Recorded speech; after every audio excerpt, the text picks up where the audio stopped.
Good morning, everyone.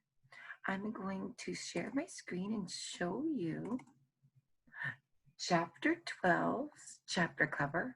Okay, let me see. I can get this. I can get this. Here it is. Let's put full screen.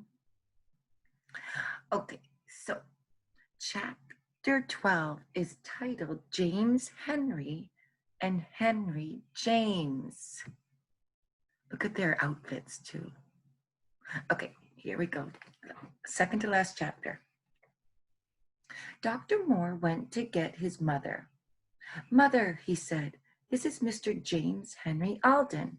He wants to take his grandchildren to live with him." "I'm afraid they won't want to go with you," said Mrs. Moore, "until they learn to like you. And they won't want to go while Violet is so sick." "Can't I see them?" begged Mr. Alden. "I won't tell them who I am." "That would help," agreed the doctor. "If they grow to like you before they know who you are, things will be easier." "Yes," said Mrs. Moore. "Stay here with us for a while. The children will learn to like you, and then we can tell them that you are their grandfather." "Thank you," said Mr. Alden. "I will go back home and get some clothes and come back, and I will give you the $5,000. But Dr. Moore would not take the money. "I just want these children to be happy," he said. When Mary learned that she was to cook for Mr. Alden, she was frightened. "How can I cook for him?" she cried. "He has everything. He is a very rich man." "You can cook for anyone," said Dr. Moore kindly. "Just get one of your good chicken dinners and make some cherry dumplings." At dinner, Mr. Alden saw all his grandchildren but Violet.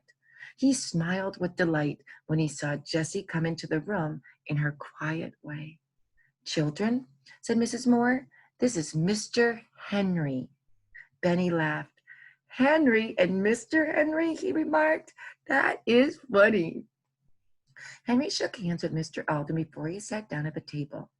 "Where have I seen that man before?" he thought. The children liked to hear Mr. Henry talk. He told them about a big cucumber in his garden. The cucumber was growing inside a bottle and he couldn't get it out. "Why not?" asked Benny. "It's too big," said Mr. Alden. "How did it get in?" asked Benny. "It was a little cucumber when it went in," said Mr. Alden. "A cucumber will grow just the same in a bottle. It'll grow so big you can't get it out." "I'd like to see the cucumber," said Benny, stopping in the middle of his cherry dumpling. "Would you really?" asked Mr. Alden, delighted. "Some day you and I will go over and pick it." "And we can bring it to Violet," said Benny. "Yes, we'll bring it to Violet," agreed Mr. Alden. Henry thought again. "Oh, where have I seen that man before? I wish I could remember." He could not remember, but he liked Mr. Alden very much. All the children liked him because he was kind to them. See, kindness goes a long way, doesn't it? I want to make sure I'm recording. Okay, let's continue.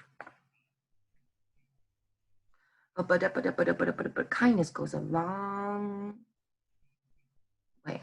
At last, one day, Mr. Alden could see Violet and went softly into her room with some beautiful flowers from his garden. The children loved him when he patted Violet's dark head and told her that he was sorry she had been sick. He told her, too, about his garden where the flowers came from. "Oh, I'd love to see your garden," said Violet. "I love flowers." "How long are you going to stay, Mr. Henry?" asked Benny. "Shh, Benny," said Jessie. "I want to stay here as long as I can, my boy," said Mr. Alden quietly. Henry looked at the man again. He knew that he had heard him say "my boy" before. Now, where was it? He still could not remember. After dinner, Mr. Alden sat under a tree reading. Henry was working in the flower garden in the front of the house. He looked at Mr. Alden again and again. Suddenly, it came to him, as the man smiled over his book. "It is the same man who gave me the $25 prize and the silver cup," he said to himself. "I didn't remember him at first, but because I was so excited when he shook hands with me." He took another look and said again, "Ah, it's the same man." Henry sat thinking for a little while, and then he got up and went to find Dr. Moore. "Do you know who gave me the prize on field day?" he asked the doctor. "Do you know what his name was?" "James Alden of the Mills," replied the doctor. "J.H. Alden, over at Greenfield." He did not look at Henry while he was saying it. Poor Henry was so surprised he almost fell over. That kind man, his grandfather? He went out and sat on the steps to think it over. To begin with, this man was too young. Henry had thought of his grandfather as being an old man with white hair, and Mrs. Moore had called him Mr. Henry. Could it be that the man knew he was their grandfather and hadn't told them? And then he saw Mr. Alden was getting out of his chair under the trees. "It's now or never," thought Henry. "I have to know." He walked eagerly after the man, who was going towards the garden with his back towards Henry. Then the man turned around and saw how excited Henry was. "Are you James Henry Alden of Greenfield?" Henry asked. "I am, my boy," replied Mr. Alden with a smile. "Does that mean you know that I know you are Henry James Alden?" "Yes," said Henry quickly. Then James Henry Alden shook hands again with Henry James Alden. Ooh, that was a mouthful, right? Jesse and Benny came across, which I think is the picture, right, friends? And James Henry Alden shook hands with Henry James Alden. Whoa. Jesse and Benny came across the grass just in time to hear Henry say, "But grandfather." "Grandfather?" cried Jesse. "What do you mean, Henry?" "Yeah, Jesse," said Henry eagerly. He's the man we've been running away from all this time." "I thought you were old," said Benny. "And cross," Jesse said so. I didn't know Benny," said Jessie. Her face was red. "To think of running away from this kind man." But her grandfather did not seem to mind. He patted her on her head and said, "Let's go up and see Violet." There was no stopping Benny. He hurried into Violet's room, holding Mr. Alden by the hand and shouting, "It's Grandfather, Violet! He isn't cross after all." "What do you mean?" asked Violet. "Isn't he Mr. Henry?" "My name is James Henry Alden," replied her grandfather. "And my name is Henry James Alden," cried Henry. "Well, well," said Dr. Moore. Violet held onto her grandfather's hand and listened to the rest talking excitedly. "Where have you been living?" asked Mr. Alden at last. They all looked at each other, even Dr. Moore and his mother. Then they all laughed as if they would never stop. "You ought to see," said Dr. Moore. "What?" cried all the children at once. "You never saw it in the daytime." "Is that so?" laughed the doctor. "I have seen it many times in the daytime." "Seen what?" asked Mr. Alden. "Our house," said Jessie. "We have been living in a boxcar in the woods." Then they all began to tell him about the dump and the dishes and the brook and the swimming pool. "They have 4 beds of pine needles in the car," said Dr. Moore. "Hey, how do you know?" asked Jessie. "Well," said Dr. Moore, "the first day Henry worked for me, I walked after him as far as the hill." "Why'd you do that?" asked Mr. Alden. "I liked him.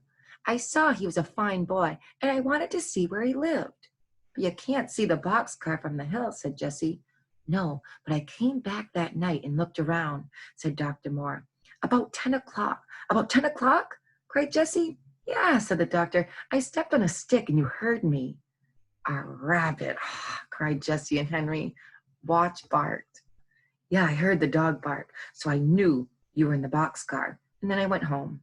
"But you came back?" asked Jessie. "Oh, yeah. When you were picking cherries, I went up to see your house. I wanted to see if you had enough to eat and enough dishes." "Why, you didn't tell me." "Why didn't you tell me?" asked Mr. Alden. "Didn't you know they were my grandchildren?" The doctor laughed. Yes, I did, but they were having such a fine time that I didn't want to tell, and they got along very well until Violet got sick. Then I told you. I am glad you did, said Mr. Alden. I have seen your house too, said Mrs. Moore. I went up one day and saw your dishes. I like your big pitcher and teapot. All of you have seen it, but me, said Mr. Alden. We'll show it to you, cried Benny. I'll show you my cart made out of wheels and my pink cup. Good for you, Benny, said his grandfather, much pleased. When Violet gets well, we'll all go up there. If you will show me your house, I will show you my house. Do you have a house? Asked Benny. In surprise, yes. You can live there with me if you like it. I've been looking for you children for a long time. Violet was soon very well again, and one afternoon they all started out to see the boxcar. The doctor took them in his car. Many people looked out of their windows to watch Mr. Alden and his grandchildren. They were glad that the children had found such a kind grandfather at last. When they arrived at their old home, they ran around, all talking excitedly. Watch sniffed and sniffed all around, looking for the bone he had buried. Everything was the same. Here is the dam for the pool, said Henry to his grandfather. See our building, shouted Benny, for that was what he called the fireplace.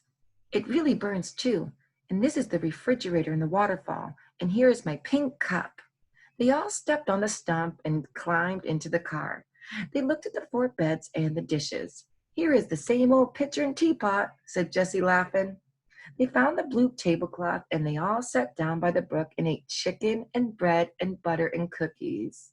Benny drank milk from his pink cup. Oh, I love how they had a picnic.